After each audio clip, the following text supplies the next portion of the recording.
We are deeply humbled by the extraordinary courtesies extended to us this morning. Watching the ladies parade, I thought I should have worn my police dress to be here. I plead of the IGP to give me a police dress so next time when I come, I can be a policeman. The police service has gone through many challenging epochs. Changing political circumstances have impacted on the service in different ways. But it is fair to say that through it all, the service has maintained a level of commitment and professionalism we should be proud of. Whenever and wherever you have been called upon to undertake international duties, you have acquitted yourselves with full credit.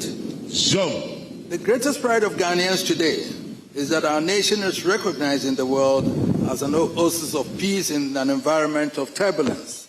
The international community widely acclaims us for the safety in our streets.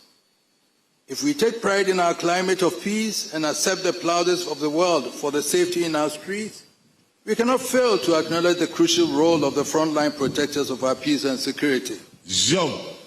When we snuggle in our comfortable beds at night, we cannot forget that there are thousands of our sons and daughters battling with mosquitoes while dutifully protecting us from the snares of criminal minds.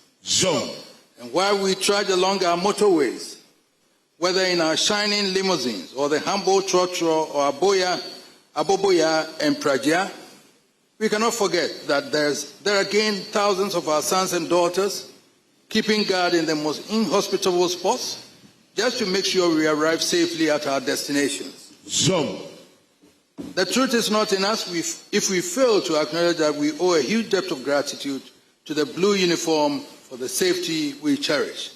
So today we say Aiko to the police for faithful service to the nation. Aiko for your selfless sacrifices in the most difficult terrains. Aiko for the safety in our streets. And Aiko for selflessly standing guard while we sleep. James, you're still with us. What did he charge the police to do moving forward? Two key charges to the police. First is the call for a modified police training, which would entail the values of society. And the second one is for the police, through the IGP, to work hard to redeem the lapsing integrity of the Ghana Police Service in some circumstances, as well as try to gain public trust moving forward. I have always believed that the discipline and the values instilled during training by the police and military shapes one for a lifetime. No one who goes through the training is ever in doubt about what the uniform represents and the values they profess to uphold when they bear the coat of arms. So it is puzzling, to say the least, when Ghanaians see men in uniform act publicly in a manner which evidently compromises the integrity of the service. They provide an escape route to doubters who will argue that if the men of the disciplined service cannot maintain their values, how can they expect civil society to be able to do so? As we embark on this journey together, we will urge you, IGP, and your devoted colleagues to seriously tackle issues affecting police integrity and public trust.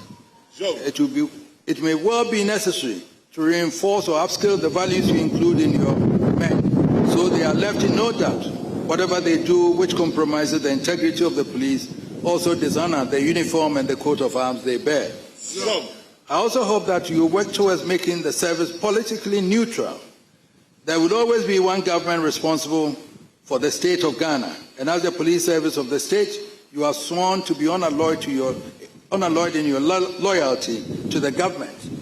But there must be a line drawn between the government and a political party, and I believe both government and the service will find it in their common interest for the police to be manifestly pursuing law enforcement with bias towards none, but without fear or favor, affection or ill will. When I survey the galaxy of agile men and women assembled before me today, I'm filled with confidence that you are up to any challenge that the year may throw up. And I encourage you to stick together.